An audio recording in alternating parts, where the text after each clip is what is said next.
So this will be a wonderful occasion, I believe, to have the grandson of one of the Inklings, in fact, the original Inkling, the first and last, as Owen will explain to us in a little while, to explain to us the importance of this writer, a philosopher, and thinker, in relation not only to philosophy and spirituality and anthroposophy, but also in relation, I believe, Owen, that you will also touch upon the influence that he had on Tolkien and Lewis, a little bit at least. Right. Just to say a few words then, a few introductory words about Owen Barfield Sr. Apart from being member of this group of the Inklings, together with the most famous writers of the group were obviously J.R.R. Tolkien and C.S. Lewis, also Charles Williams. And Owen Barfield, who was one of the members, he had an enormous influence, I believe, and frequently overlooked influence on both Tolkien and Lewis. And this has been comparatively little studied, so we have a good opportunity here today to find out about how that influence actually manifested. As Owen has told me here, Owen Barfield Sr. is known as the Inklings Inkling, and his audience and influence is select, but growing, he says. From the 1920s, it was mostly his Inklings friends and English-speaking anthroposophists who he addressed or who read him. But from the 1960s, he was taken up by leading intellectuals and New Age thinkers, particularly in North America, where he was a visiting professor. Up to the 1990s, he was actively teaching and writing. His latest book was published in 2020, posthumously, obviously, and there are still more to come. Enlightened theologians are increasingly turning to Barfieldian philosophy as a way out of our modern-day predicaments. And the 2030s will be the time when his work will be more widely realized, says Owen here. Any genuinely broad appreciation of Inkling literature would have to take Barfieldian philosophy's foundational role into its purview. As T.S. Eliot commented, by studying Owen Barfield's work, you will be embarking on a journey into seas of thought very far from ordinary routes of intellectual shipping. So I'm very pleased to have you here with us today, Owen. Thank you so much for joining us. And whenever you're ready, the floor is yours. Okay. Thank you, Martin. I appreciate your kind words, and particularly your kind invitation to speak today. It might not seem like this is a historic moment, but you being here, the people in the room with you, anybody listening to this talk, you are participating, and that's a loaded word, in a historic event. I've never spoken at a Spanish public conference before. This theme hasn't been dealt with before. You are genuinely adventurers and forerunners in terms of thinking of this. You are ahead of the curve. So congratulations and well done on being there and being who you are. So well done. Now, as you say, grandfather Owen Barfield is known as the first and last Inkling. The first because he was the first to publish and he brought the Inkling impulse, and the last because he outlived the others and he was publishing long after the others had actually even passed away. But he's also the Inklings Inkling, so that's a sort of bit of an insider thing. Anybody that knows about the Inklings will know about a grandfather's work and how he influenced the Inklings. But you have to sort of go a little bit into the Inklings to sort of start understanding what his role was, because he was the philosopher in the group. So then if you're going to take the Inkling studies seriously or to a deeper level, you've got to start to understand some of the philosophy behind it. And that's what's so important. And that's really what grandfather cared about. He didn't care about biographies and personalities. He didn't promote himself at all. He wanted people to know what he was trying to communicate and to take an interest in his actual work. So what is his work? His work was about the evolution of consciousness. Now, that's a big theme, the evolution of consciousness. But that is grandfather's theme. That's what his work was. And he was consistently working on that throughout his life. And his angle, the way he looked at that, was through evidence in language. So he studied language and he could see or detailed the evolution of consciousness, of human consciousness, as we've experienced that through language. And of course, Tolkien himself described himself as a philologist. That's how he saw himself, an interest in language, a professor of language. So immediately, Tolkien and grandfather had a lot in common. And in fact, it was grandfather's earliest books, History in English Words, Poetic Diction, both of which deal with this theme of language, and also his fairy tale, The Silver Trumpet, which really formed Tolkien's worldview. The fairy tale was a sort of proof of concept. He read it to his kids, and he could understand that through fairy tales, he can communicate really quite complicated ideas in a kind of an accessible way. That proof of concept was given to him by grandfather with The Silver Trumpet. But also books like Poetic Diction, Tolkien found himself having to correct his worldview. He was in a lecture, he was saying one thing, he had to stop and say, no, I can't say that anymore. I've taken on board grandfather's thought, this it's got to be this. So those two early books, History in English Words and Poetic Diction, were sort of hallmark books, landmark books for Inkling studies and the Inklings themselves. Now, Tolkien was introduced to grandfather by C.S. Lewis. And C.S. Lewis was grandfather's sort of good friend. They described each other as their second friend because they each had a first friend, and I'll come to that in a moment. But the second friend, they met in their first term at university, and from then on, they were a lifelong friends. And what grandfather is sort of best known for is his role in the story of C.S. Lewis. Is famously, C.S. Lewis was an atheist. He was an atheist writer, an atheist thinker. And grandfather brought him over from atheism to theism. The next step to Christianity was a further step, but that big step, moving from atheism to theism, was done through grandfather's influence, if you like, his philosophy. And they're also known for something that's called the Great War. They called it the Great War themselves.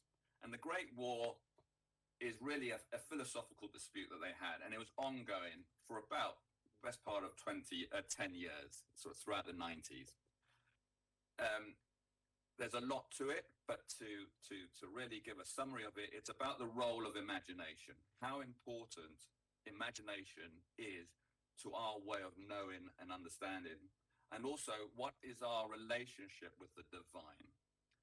So, on those two questions, they differed. They didn't come to an agreement. They remained at different positions. But Lewis kind of backed down from the argument. He didn't want to continue it. So that's how the Great War came to an end. Because just one night, after a very heavy debate, Lewis said, "I just can't take this anymore," and refused to discuss any more on it. But on imagination, grandfather felt that imagination was a valid route to knowledge, that you could, through reason, combined with imagination and feeling, you can actually gain spiritual insights. So it's a way towards theology through the imagination. And Lewis said, no, imagination is just imagination. There's nothing more to it. But grandfather was saying, no, it's actually a route for something bigger. And the other thing is the relationship of the divine. So grandfather's position on the divine and our relationship with the divine is that the divine is eminent. And Lewis said, no, it's transcendent. So Lewis had a sort of transcendent view of the divine, and grandfather had an eminent view of the divine. Now, people like to make a lot of that debate, but in fact, they were friends. You know, this is the whole thing about a debate. These are debates within friends. And so the fact that they were both really cared deeply about the imagination and the divine put them on the same page. So people like to say they were different, but they weren't. This is why they were all Inklings together. This is what they had in common. This is what they cared about. But they didn't just care about it. They cared very, very deeply about it, so much so that they thought correctly, in my view, that the future of humanity depends on understanding this work. You know, if humanity is going to progress, if it's going to evolve, it needs to understand these matters, and it needs to mature in its relationship to these matters, imagination and the divine. Anyway, how did they meet? How did these debates take place? Well, mostly walking and talking. So they'd meet about 6 times a year for a weekend walk. That was the main process. And that lasted from their university days all the way up to World War II. So it's almost a 20-year span there of walking and talking. There was 4 key people in those walks. So it was Cecil Harwood, who's grandfather's first friend, and we'll mention Cecil Harwood again. There was Lewis, there was grandfather, and there was another person called Walter Fields. Walter Fields was the guy who sort of did the logistics. He drove the car. If they needed to be collected, he booked the hotel, because these things somebody needs to arrange. Right? So Walter Hoover did the logistics. Cecil Harwood was great. He was a very upbeat, very good human person. He kept things moving along. And then grandfather and Lewis were the kind of debaters, and a lot of the debate was around what they were discussing. And they'd have a particularly long walk at Easter time. So the Easter walk might be 4 days, or 5 days, 4 nights, that kind of walk. And on at least 2 occasions, Tolkien was invited to one of these long walks. I mean, they walked from coast to coast. It was a long, long walk. You know, you can discuss a lot of things at this level if you're walking and talking for 4 days in a row. So this is Tolkien's interaction is mainly through that. But grandfather did occasionally attend Inkling meetings in Oxford. And of course, during World War II, he moved his family to Oxford. So he had a presence in Oxford during World War II, which is when Charles Williams moved to Oxford as well. So he met Charles Williams in these Inkling meetings as well. So they kind of all knew each other, and there was a kind of general group of friendship. And this is when the kind of heavy thinking and heavy lifting on the philosophy was done. But grandfather's first Inkling moment, the first sort of hint he got that there was something going on here, or something to think about, was when he was 15 years old at school, Highgate School. That's also the school that I went to. And he was sat in his Latin class, and his best friend was sat next to him, Cecil Harwood.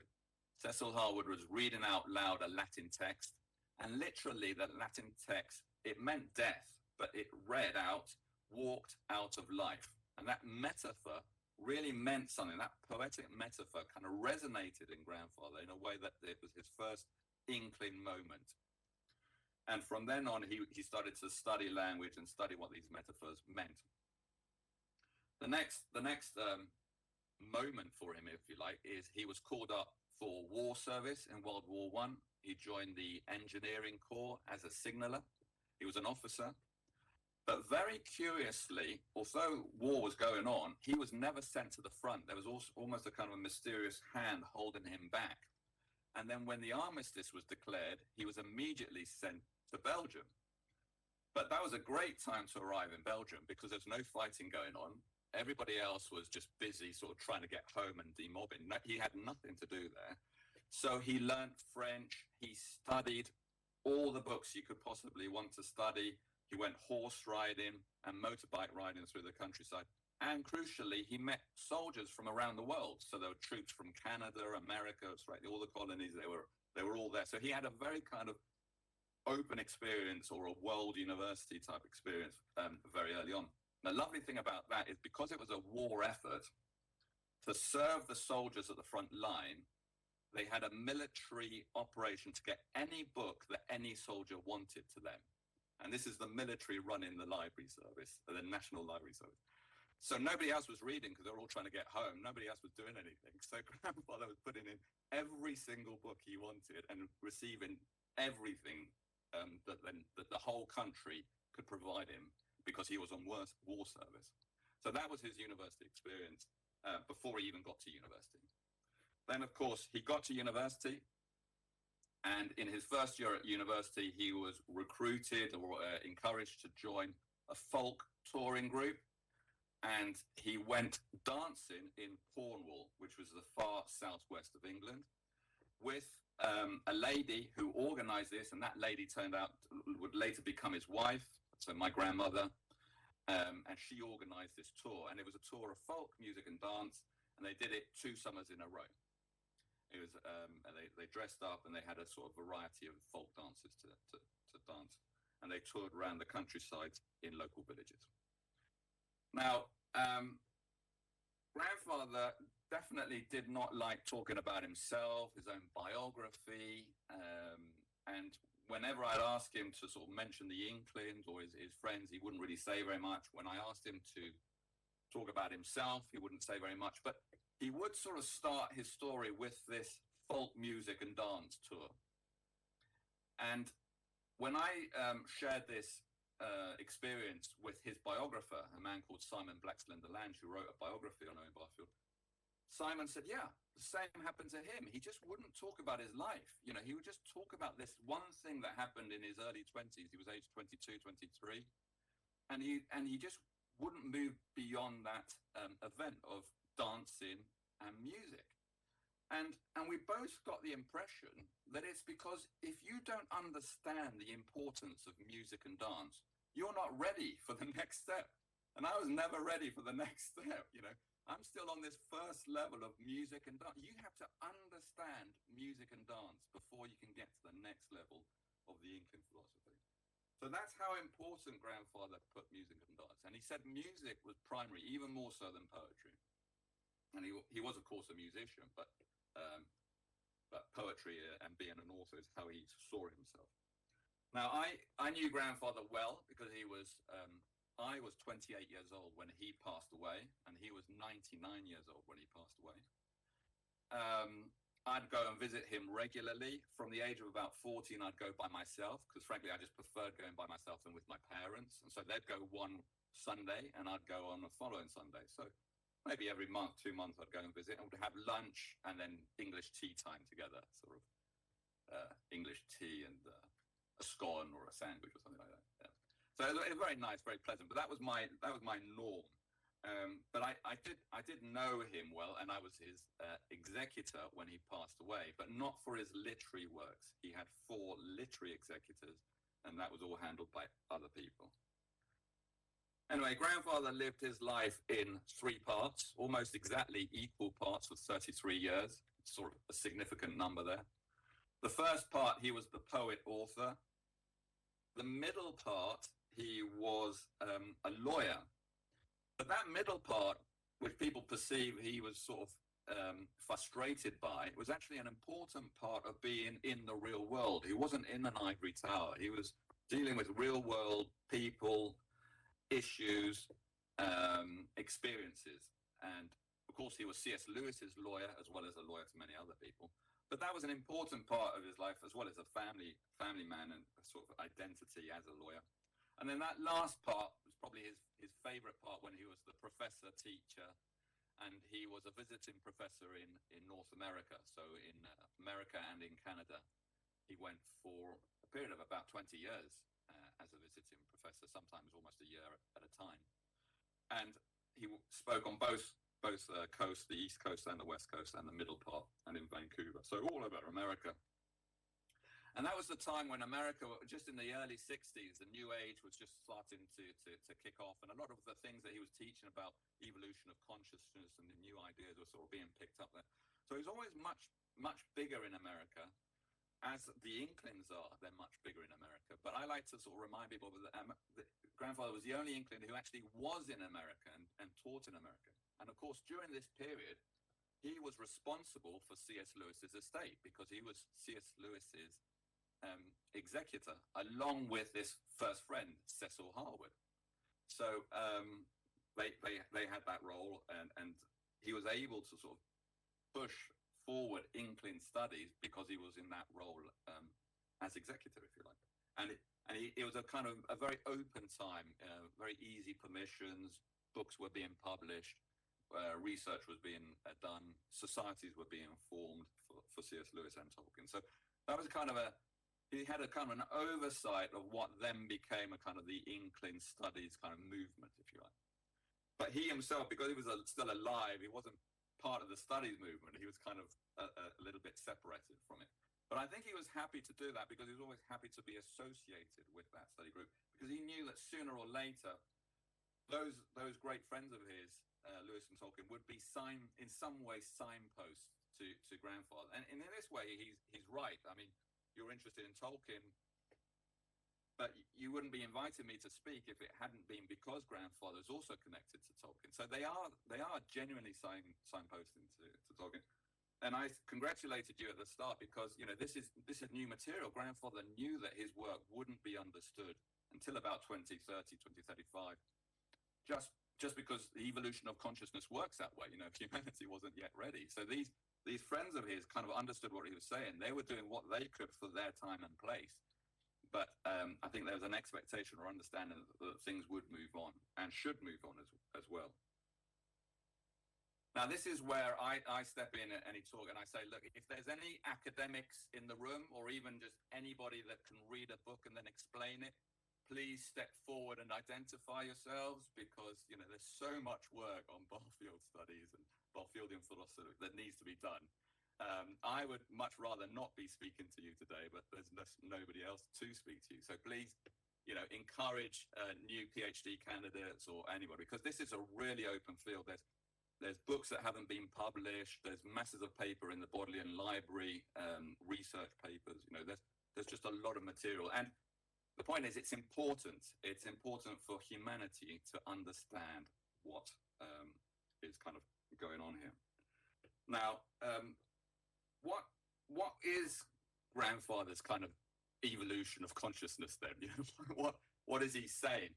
Well, very simply, he's trying to say that humanity at some stage in the distant past had a different relationship to the divine, and he called that original participation. Then there was a sort of descent from that divine state, from that sort of state of being at one with the divine. It descended in a kind of U shape, and at the bottom of the U shape, there was a turning point in time. That turning point was the incarnation of Christ. So our relationship, or humanity's relationship with the Christ, changed because the divine incarnated at a particular point in time. And then thereafter, we've been able to go up the other side of the U. Now, we're right at the very bottom of the U. You know, 2,000 years since that incarnation is almost nothing in terms of human history. But there is a pathway upwards, and we're going towards final participation. So I produced a diagram of a U shape, which you can sort of see there. That's on the website. There's a lot more details about it. I did that diagram because on one essay that grandfather wrote explaining this, and he wrote the essay in 1928. So this is quite early. 1928, he was already writing about this. He had diagrams, and so I felt that diagram just needs to be updated, and that's why I did that. But these diagrams you can see on the website. The other thing that grandfather is known for is being a staunch person against the kind of materialist paradigm that our kind of modern society holds true to. In those days, when he was writing, it was called positivism. Now, positivism is still a term, but we tend to use reductive materialism now for the same thing. But he was an anti-positivist. He was fighting positivism. And in this, he had a lot in common with his fellow Inklings. This is what the fellow Inklings had in common, that they were sort of against the kind of prevailing modern materialistic society as being all overwhelming.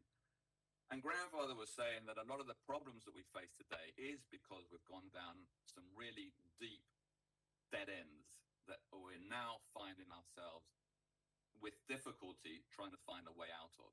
In fact, we can't find a way out of because they are dead ends. We need to back up and start again and know where we've gone wrong, retrace our steps. This is what grandfather's saying. And he called all this, and grandfather's a great one for having sort of terms to encapsulate big philosophical ideas. He called this the unresolved residue of positivism. URP, unresolved residue of positivism. Unresolved because we've now got our problems. So we've followed a positive track, and now we're in deep trouble. So it's unresolved. The residue is the problems that positivism has given us, and then positivism is this materialistic way of life that we have. You know, it's given us these problems. So grandfather was the champion fighter against positivism, and he was the most vocal, the one who called it out the most active. which is why people think he's the hardest to sort of get along with. The others sort of agreed with him, but they didn't want to rock the boat too much. They had their jobs to consider. You know, they were working in a university environment. They were already a little bit as outsiders. There's only so much that they could do to go against the establishment. But grandfather, who had none of that hanging over him, was quite able to call that out. Right, at this stage, I'll just say a few words about Rudolph Steiner and Anthroposophy. Now, Anthroposophy is a sort of a kind of idea that Rudolph Steiner coined, and it means, if you break it down, Anthroposophy, divine wisdom. So it's about understanding the divine in man. So that's a sort of a literal translation. But Steiner himself preferred to describe Anthroposophy as the consciousness of one's human nature.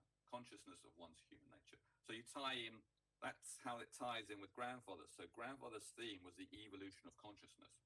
And he'd been studying that for quite a few years when he came across Steiner. And then he realized that Steiner was saying the same things that he had reached a conclusion about.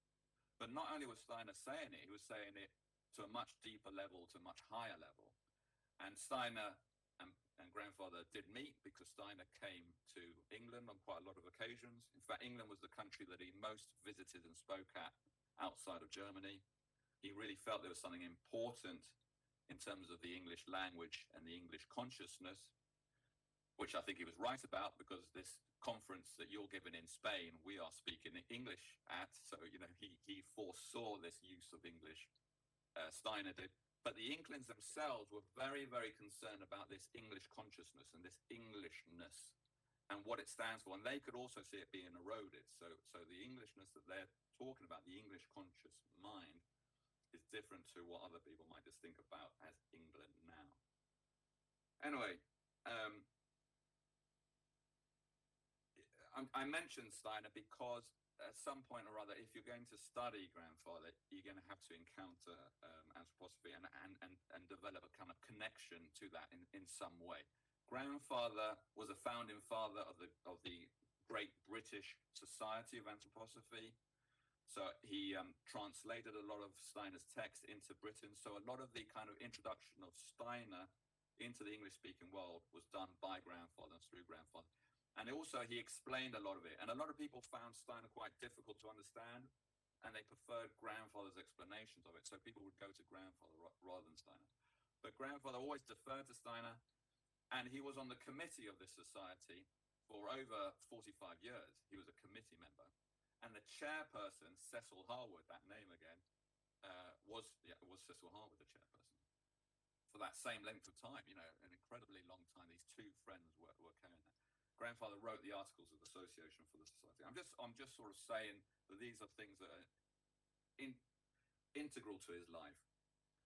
But there are people that know anthroposophy, just normal people, not scholars or anything. They know anthroposophy, and then they see Tolkien and they see references to Tolkien, and they see Tolkien on television or what have you, and they think, well, Tolkien must have known about anthroposophy because there's so much anthroposophy in Tolkien. How's that possible? But the connection's never made. And well, the connection is through Barfield. It's because on those long walks and all the discussions that we're having, grandfather was explaining these things, these big picture things, and Tolkien was sort of absorbing them and taking them on as you would do, because they're just interested, you know. And in whatever way you take them on, he is taking them on. So there is a direct connection, I think, between grandfather explaining anthroposophy and Tolkien's work at some level, accepting it or working on it. Anyway, all that needs to be explored a lot more. And Tolkien died about 50 years ago. Grandfather died about 25 years ago. But the only book that I know that deals with that is this one was published 3 years ago. And it's Tolkien, Barfield, and the Cosmic Christ by an American independent scholar called Luigi Morelli. I mean, I'm not saying you have to get this book or anything. I'm just saying, you know, in all the literature on all the Inklings, this is the only, you know, one book is not very much, and a lot more could be said. This guy's work working by himself in isolation. I'm going to allow time for a discussion because I like discussions. That's the way the Inklings move forward in terms of conversations. But before I do that, because this TV series, Rings of Power, is on the screen and I saw the first two, I just wanted to mention a couple of things about that. I saw a lot of parallels with sort of Barfieldian philosophy. I wrote a couple of pages of notes, but I'm not going to bore you with them. I'm just going to mention 4 items where I see sort of Barfield or Barfieldianism in those, the first 2 that I watched. The first thing is this name of Harfoot, which is kind of the precursor to the Hobbit. And it just struck me, the similarity between Harfoot and Harwood. I'm absolutely sure there's a connection, and that the Harfoot is based on Harwood, because if you read Tolkien's description of what a Harfoot is, and you know who Cecil Harwood is, it just sounds like him. A short guy, close to the earth, very humble. You know, it just sounds like this guy, and you can just tell it's an in-joke. Harwood, you know, it just is. And Harwood was so integral to the whole thing. The next thing is this man that's falling from the sky. I mean, what is that? A man falling from the sky, and then he can kind of sort of twist nature, and he can sort of has this relationship to nature. Well, it's original participation. You know, that is grandfather's original participation. We are divine beings that descended, and we had a relationship with original participation, which is quite like that. You know, I don't know where those TV people got that from, but you know, I mean, that's pretty good of them to have got that. The next thing is enchantment and nature spirits. Well, this is Inkling through and through. I mean, if you're reading Barfield, he doesn't talk too much about it directly because he was writing in a time and an audience that was struggling to understand nature spirits and elemental beings. But we have moved on. Now, if we start talking about elemental beings, you know, there are more and more people sort of seeing it. That the nature, that our relationship with nature and the spirituality within nature is changing from the 1920s, 1930s to where we are now. I mean, in the last 90 years, we have progressed a little bit. And the greatest sort of image or symbol of this is on the elves, on the soldier elves, the ones that are on the hill fort. They all have this image of the green man on their breastplate. Now, the green man is a very English nature image, and they've all got it there. So it's a direct connection to Englishness, English conscious soul elements, which I was referring to, nature spirit, and through that and on from that, elemental beings. And that's kind of the way elemental beings play out as well. Now, that is just Inkling, and it's just Barfield, you know, and I'm so pleased that it came out quite well in that series, I thought. And then the final thing that I'm going to say is there's this kind of general movement. The elves moved from the west to Middle Earth, this kind of movement from the west.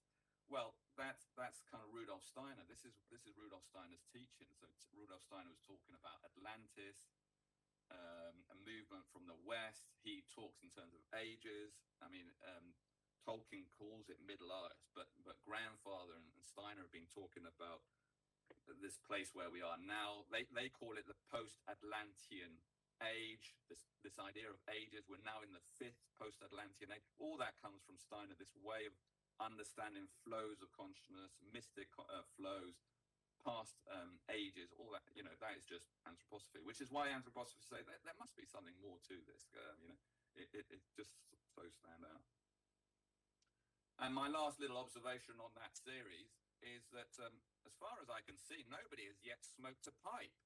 But that doesn't make sense because Grandfather smoked a pipe all the time. He was never not smoking a pipe, only to eat and sleep. Other than that, he was constantly smoking a pipe. And I must say, I do miss his pipe smoke. Thank you.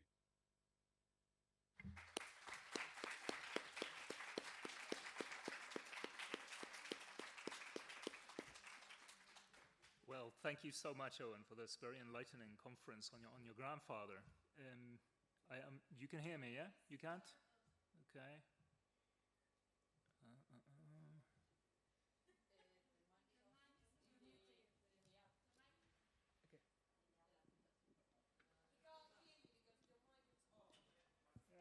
activated.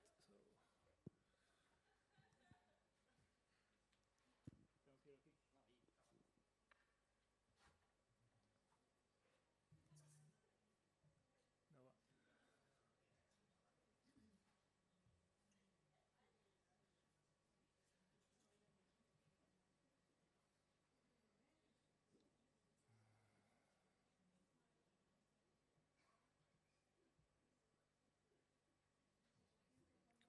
activa?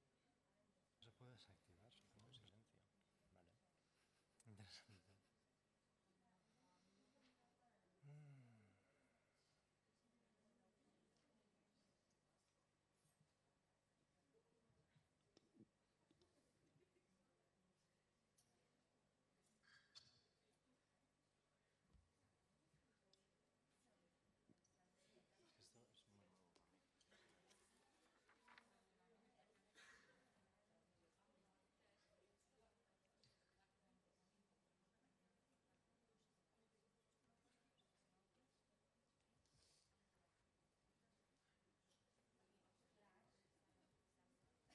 Ahí está.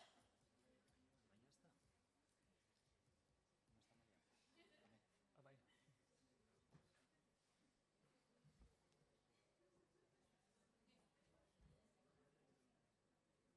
Cambiar audio, no sé. No, si es que esto no tiene que ser tan fácil como hacer aquí y hacer aquí. Nos dice que no se puede. Esto nos ha pasado antes.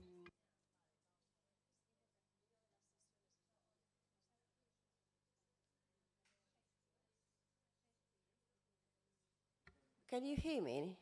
No.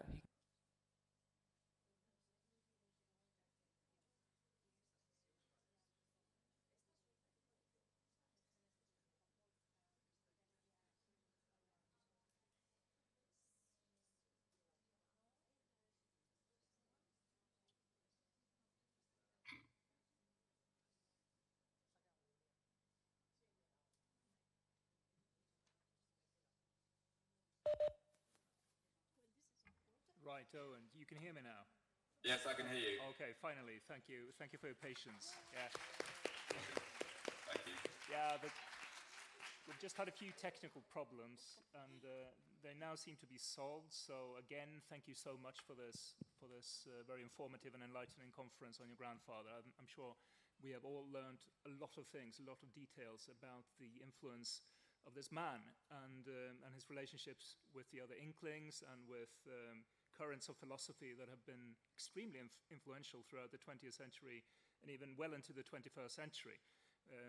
We all know that Rudolph Steiner established also an educational model, which is present in many schools around the world. For instance, my own niece is attending one of those presently in Sweden. And one of the main inlets into Rudolf Steiner's thoughts apparently is Owen Barfield in the English-speaking world, which has been interesting to know. Now, let us move on then to the Q&A session. So if anyone has any questions for Owen concerning his grandfather's influence on Tolkien and C.S. Lewis, on the literature that they wrote or their thought, this is the time. It's a unique opportunity, actually, because it's the first time we can really interact with Owen Barfield Jr. here in this way. So anyone? Okay, over there, if you can.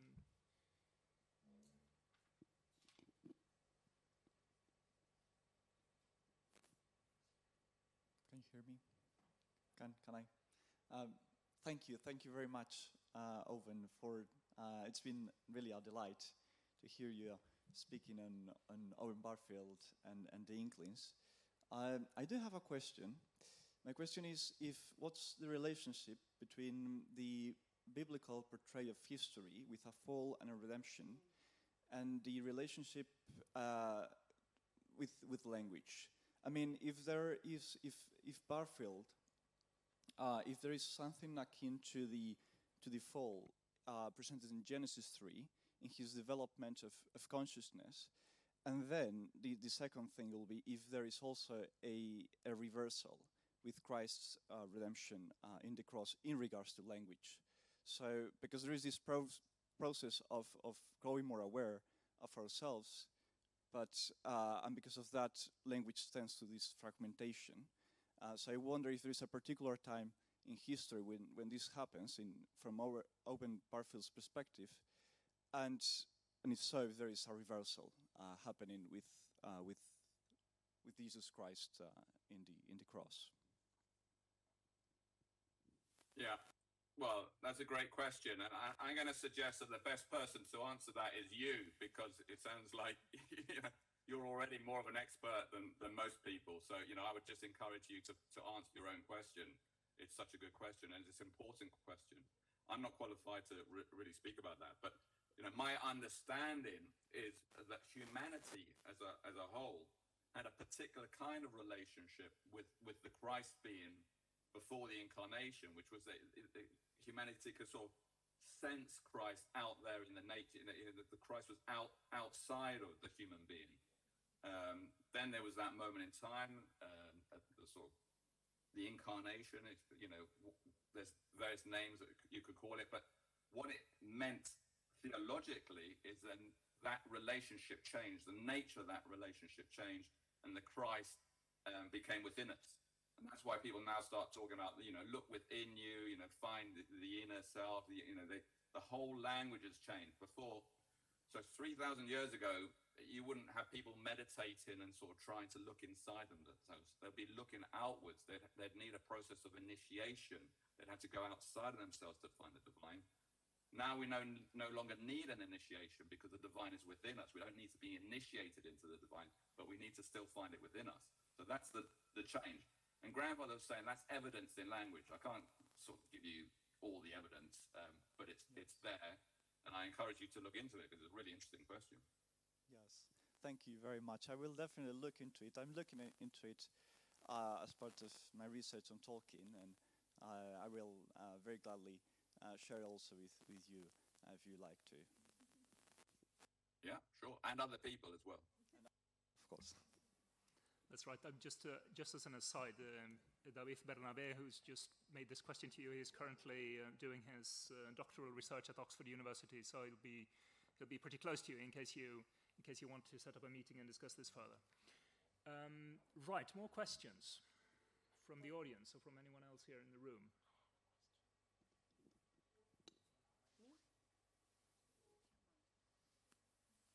Okay, so I'll go.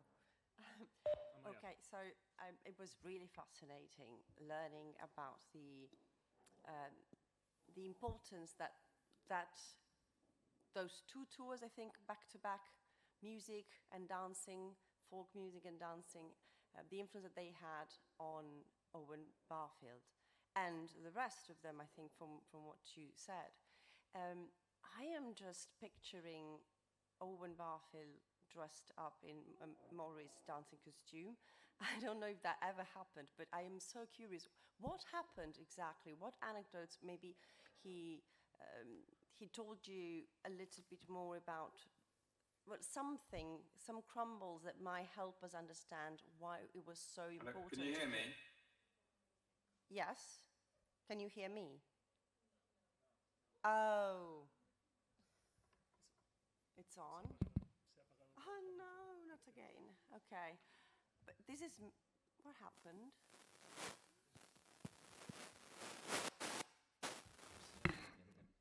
Hello, hello, hello, hello, hello. Nope. Dang it. Vale, tiene que estar desactivado. No tienes que, se escucha siempre desde... O sea, ese tiene que estar activado. El Ese. sonido. No, esto no tienes que tocarlo. No, ese no lo he tocado. Vale. La verdad que está siempre así. Ah, Vale, es que tengo que darle otra vez. Ay, ama. Aquí. ¿Otra vez? Desactivar mi silencio, ¿no? Sí. Okay, can you hear me now? I can hear you now.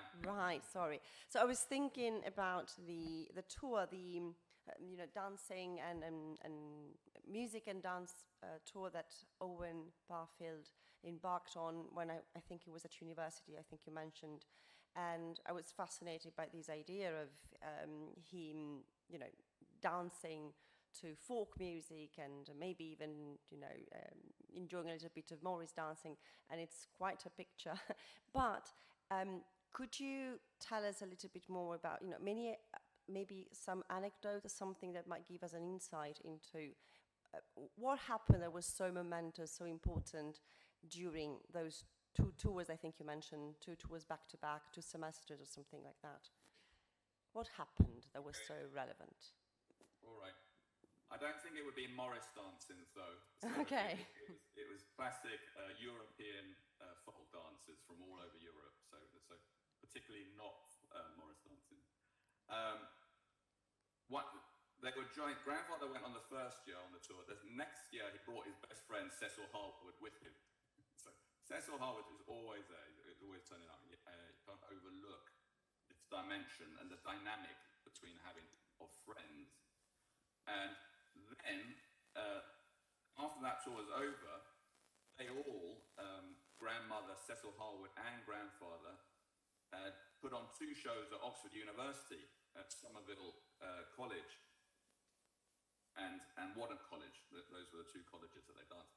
And those shows were attended by C.S. Lewis and his other friends. And so I feel that's like the moment that sort of music and dance entered Oxford. So that's the kind of poignant moment, if you like, when music and dance came in. Now I'm going to jump to the end of his life, if you like, and this was told to me by an American who was hosting them. And he was an American professor, and he had invited them over, and he was driving grandfather and grandmother from one venue to another. You know, in America, everyone's driving all the time from one place to another. And they had the music on, and grandfather said, pull up, stop the car, pull up, we need to get out. So the professor pulled out on the side of this kind of big American road, and grandfather and grandmother got out and they started dancing on the side of the road because the music that was on the radio had a particular meaning to them, and they were dancing to this music. And they were in their 80s. They were in their 80s when they did that. Wow. So all throughout their life, grandfather's always had a grand piano and music room. Music was always there. Now, you're saying, well, what's the importance of it? Well, that's a big question. You need to find the answer to it. Right. Am I right? But look, I've got a possible clue to an answer. I've got a book here in front of me. It's a Spanish translation of grandfather's work. And this book in English is Rediscovery of Meaning. Rediscovery of Meaning in English. It's a big collection. But the Spanish translators took about half, so it's about half the book. And they translated it into Spanish, and they created their own Spanish edition. But they titled it The Harp and the Camera, El Arpa y la Cámara. Oh. Now, they took a book, which in English is called Rediscovery of Meaning, and they called it The Harp. So here we have a connection, the harp and the music of the harp with rediscovery of meaning, because that's what this book is. So meaning can be found in music, but you need to do a little bit more, background reading, Indeed. I guess. Yeah. There's only 2 books that grandfather translated into Spanish. This one and his main book, which is Saving the Appearances, Salvar las Apariciones, Saving the Appearances, is his key text. When I asked him at age 17, what should I read to understand what he's saying, he said Saving the Appearances, and that's his key text. Okay. Right. We're almost running out of time, so I'm going to make the most of my own time here with you, Owen, and ask you a couple of questions myself. Let's posit that we would come across a PhD student who would be interested in doing research on Owen Barfield at this institution here at the University of the Basque Country. What would you suggest to be the main priorities of research on your grandfather's legacy, and how could you help potential PhD students from our institution to carry out the research as your grandfather's literary executor? Yeah, well, I would say that his papers are all in the Bodleian Library, but he's also got important papers in the Wade collection in America and in Azusa Pacific. So there's about 4 university libraries which need to be sort of collaborated and looked at. And the thing about these papers in the Bodleian Library is, you know, people are looking through them, and that last published book was a collection of narrative poems, which people had found in those papers. But there's still a lot of work that hasn't been done. You know, no correspondence, none of the poems. So it's really about looking through that, and then those papers in the Bodleian Library, you can't access them without my permission. They don't belong to the Bodley. They belong to me. They're just in the Bodley. So you need my permission. So if it was a good PhD candidate who you endorsed and recommended, then I'm sure I would say yes to him or her. Okay, great. And that's good to know. That's great to know. And from there on, what would you suggest as potential lines of inquiry into your grandfather's legacy as a thinker and as a writer? What would be the main priorities? What would you say as his literary executor? Well, I think the main priority is to sort of backtrack 500 years of sort of Western philosophical thinking and to sort of get us back on the right track. So it's a lot for one man, or, you know, a young PhD candidate lady to do all by herself, but if she starts, other people might join her.